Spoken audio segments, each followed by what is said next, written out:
Bismillahirrahmanirrahim. Assalamualaikum warahmatullahi wabarakatuh. Alhamdulillahirabbil alamin. Assalatu wassalamu ala Rasulillah wa ala alihi wa sahbihi ajmain. Amma ba'd. Pertama-tama marilah kita panjatkan puja dan puji syukur kita kehadirat Allah Subhanahu wa taala yang mana telah melimpahkan banyak nikmat kepada hamba-hambanya, baik nikmat kesempatan, niat kesehatan, sehingga kita bisa berada di bumi tercinta. Alhamdulillahirabbil alamin. Yang kedua, marilah kita sholawat kepada baginda alam, Nabi kita Muhammad sallallahu alaihi wasallam. Allahumma sholli wassallim wa barik alaihi. Baik teman-teman, perkenalkan, nama saya Jidan Junaidi. Saya dari kelas Manajemen Bisnis Syariah 20C yang insya Allah akan menjelaskan kepada teman-teman tentang pelajaran sejarah peradaban Islam di saat dinasti Bani Abbasiyah. Dinasti Khalifah Bani Abbasiyah adalah khalifahan yang kedua setelah Bani Umayyah. Dinamakan Khilafah Abbasiyah karena para pendiri dan penguasa dinasti ini adalah keturunan dari Al-Abbas, yaitu paman Rasulullah sallallahu alaihi wasallam. Dinasti Abbasiyah ini didirikan oleh Abdullah Al-Saffah bin Muhammad bin Ali bin Abdullah bin Al-Abbas. Kekuasaan yang berlangsung dalam rentang waktu yang panjang dalam tahun 132 Hijriah sampai dengan tahun 656 Hijriah. Selama kekhalifahan ini berkuasa, mereka menerapkan pola kepemimpinan pemerintahan yang berbeda-beda dari setiap fasenya dengan menyesuaikan perubahan politik, sosial, dan budaya. Pada saat pergantian kekuasaan dari dinasti Umayyah kepada dinasti Abbasiyah banyak diwarnai dengan pertumpahan darah, meskipun kedua dinasti ini berlatar belakang agama Islam. Akan tetapi dalam pergantian posisi pemerintah melalui perlawanan yang panjang dalam sejarah Islam, dalam sejarah berdirinya dinasti Abbasiyah menjelang berakhirnya dinasti Umayyah, terjadi bermacam-macam kekacauan yang antara lain disebabkan yang pertama, penindasan yang terus-menerus terhadap pengikut Ali dan Bani Hashim pada umumnya. Yang kedua, merendahkan kaum muslimin yang bukan bangsa Arab sehingga mereka tidak diberi kesempatan dalam pemerintahan. Yang ketiga, pelanggaran terhadap ajaran Islam dan hak-hak asasi manusia dengan terang-terangan. Dengan masa waktu kekuasaan dinasti Abbasiyah ini membagi masa pemerintahannya. Pola pemerintahan dan politik masa kekhalifahan Bani Abbasiyah terbagi menjadi 5 periode. Periode pertama pada tahun 132 Hijriah sampai dengan tahun 232 Hijriah disebut periode pengaruh Persia pertama. Periode kedua pada tahun 332 Hijriah sampai dengan tahun 334 Hijriah disebut masa pengaruh Turki pertama. Periode ketiga pada tahun 334 Hijriah sampai dengan tahun 447 Hijriah masa kekuasaan dinasti Buai dalam pemerintahan Khalifah Abbasiyah. Periode ini disebut juga masa pengaruh Persia kedua.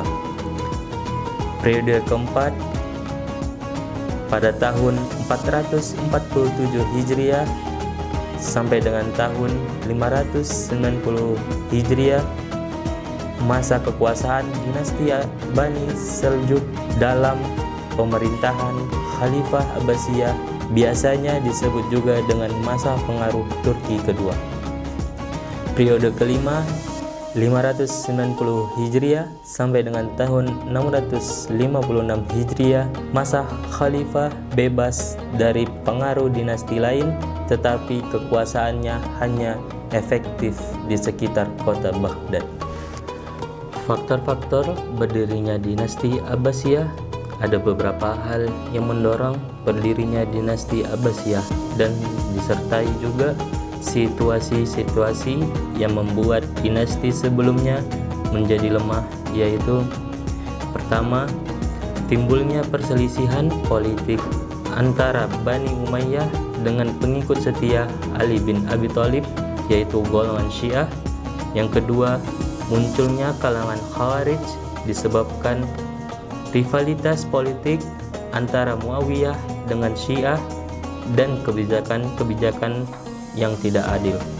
Yang ketiga, terbentuknya politik penyelesaian khalifah dan konflik dengan cara damai. Yang keempat, adanya asas penafsiran bahwa dikrit politik harus berlandasan pada Al-Quran dan oleh golongan Khawarij orang Islam non-Arab. Yang kelima, adanya konsep hijrah di mana setiap orang harus ikut bergabung dengan kelompok Khawarij. Yang keenam, bertambah gigih pemberontakan yang dilakukan pengikut Syiah setelah terbunuhnya Husain bin Ali dalam pertempuran Karbala.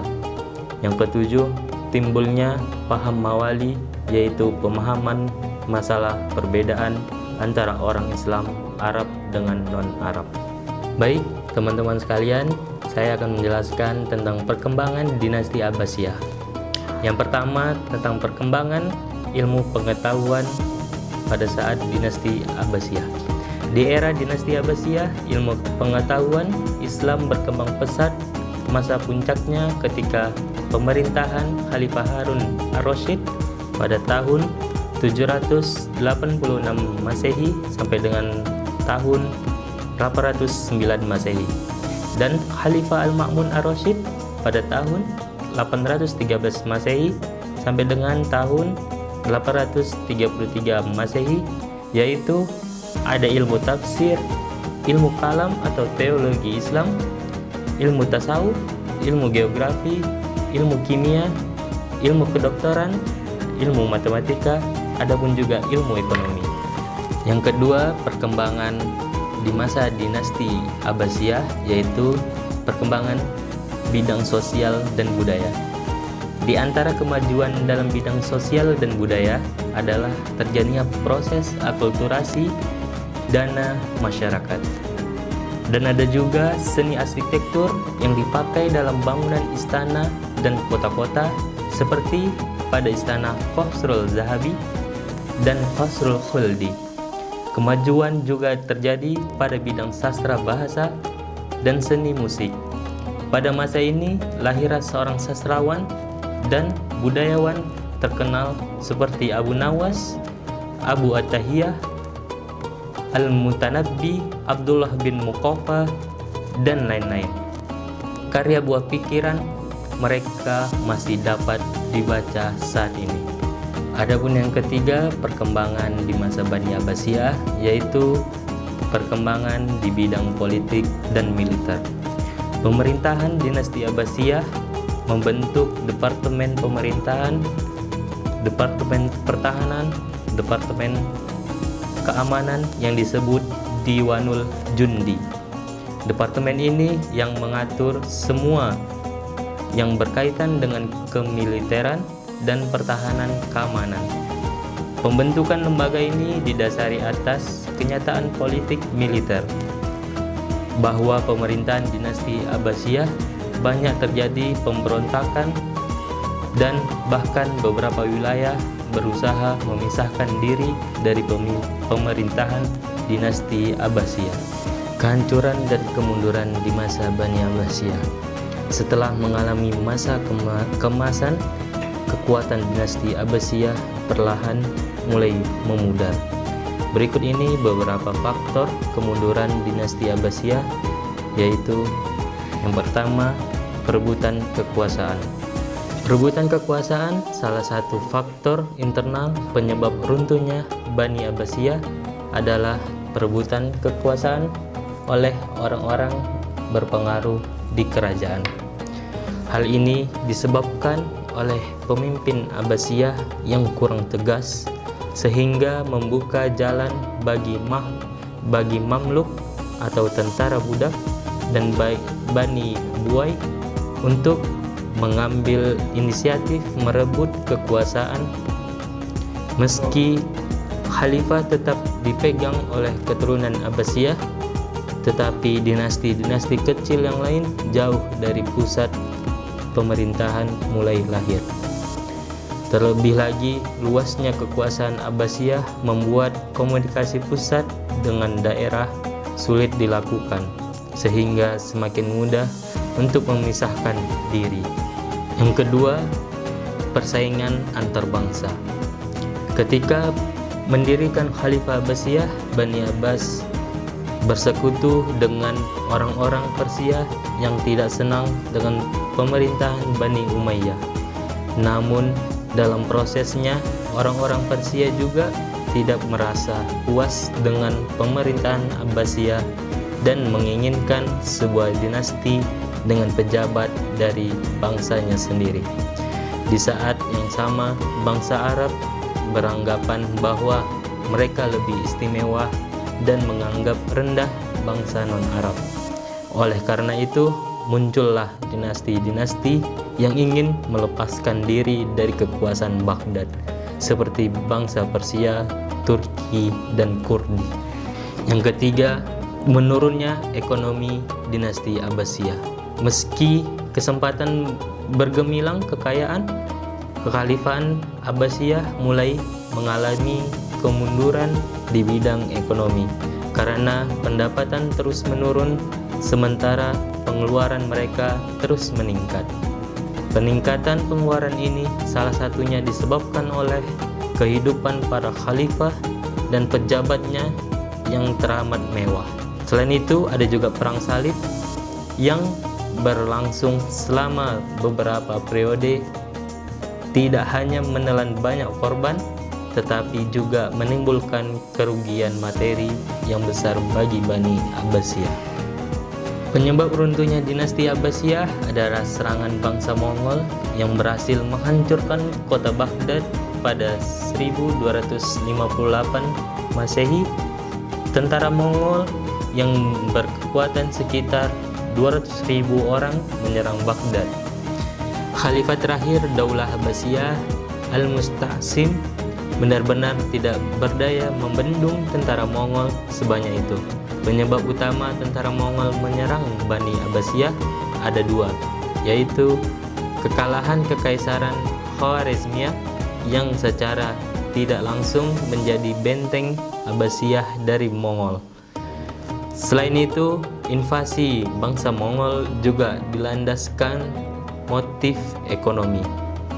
Dalam serangan itu, bangsa Mongol berhasil menghancurkan kota Baghdad dan membakarnya. Berbagai fasilitas kota seperti perpustakaan yang berisi berbagai macam peradaban dan ilmu pengetahuan dihancurkan oleh tentara Hulagu Khan. Pasukan Hulagu Khan juga membunuh ribuan warga muslim Baghdad dan secara otomatis mengakhiri kekuasaan Bani Abbasiyah. Begitulah dinamika peradaban dinasti Bani Abbasiyah, yang mana mereka menjunjung tinggi ilmu pengetahuan dan keberagaman di saat masa kejayaannya dinasti Abbasiyah. Semoga kita dapat mengambil manfaat dari peradaban Islam pada saat dinasti Abbasiyah ini. Saya Jidan Junaidi, mohon undur diri. Apabila ada kesalahan, itu datangnya dari diri saya sendiri, dan apabila ada kelebihan, itu datangnya dari Allah SWT. Wassalamualaikum warahmatullahi wabarakatuh.